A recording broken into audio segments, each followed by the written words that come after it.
ஆண்டவரும் உலக இரட்சகருமாகிய இயேசு கிறிஸ்துவின் இனிய நாமத்தினாலே உங்கள் யாவரையும் இந்த காலை வேளையிலே சந்திப்பதிலே மிகவும் மகிழ்ச்சி அடைகிறேன். இன்று நாம் தியானிக்கக்கூடிய தேவ வார்த்தையானது யோவான் சுவிசேஷகம் 15:9. பிதா என்னில் அன்பாயிருக்கிறது போல நானும் உங்களில் அன்பாயிருக்கிறேன், என்னுடைய அன்பிலே நிலைத்திருங்கள்.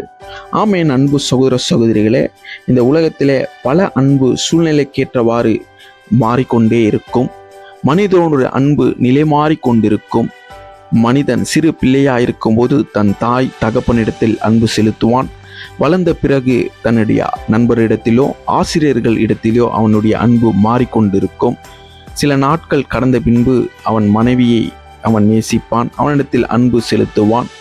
சில காலங்கள் சென்ற பின்பு தன் பிள்ளைகளிடத்திலே தன்னுடைய அன்பை செலுத்துவான். அதுபோல அவனுடைய வாழ்க்கையின் அன்பின் நிலையானது மாறிக்கொண்டே இருக்கும். ஆனால் இயேசு கிறிஸ்துவின் அன்பு நிலை மாறாத ஒரு அன்பாயிருக்கிறது. மனிதர்களின் அன்பு சில நேரங்களில் குறையலாம், மாறிப்போகலாம், அல்லது நிபந்தனைகளுடன் இருக்கலாம். ஆனால் இயேசு கிறிஸ்துவின் அன்பு மாறாதது, அளவற்றது, நித்தியமானது.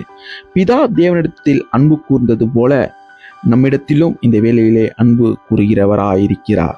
அதே அளவில் பிதா குமாரனாகிய இயேசுவை எவ்வளவு அன்பு செலுத்தினாரோ அதே அன்பினால் இயேசு நம்மை அன்பு செலுத்துகிறார் என்பதை இந்த வசனம் தெளிவாக சொல்கிறது.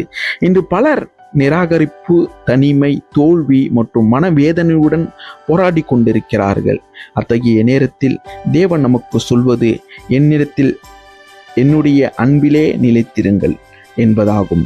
தேவனுடைய அன்பில் நிலைத்திருக்கும் போது மனிதனுக்கு ஏற்படும் பயங்கள், சூழ்நிலைகளை கண்டு அச்சப்பட மாட்டான். ஏனெனில் தேவனுடைய அன்பு அவனுக்கு பாதுகாப்பும் சமாதானத்தையும் நம்பிக்கையும் அளிக்கிறது. ஒரு மரக்கிளை திராட்சை செடியில் நிலைத்திருந்தால் மட்டுமே அது கனி தர முடியும்.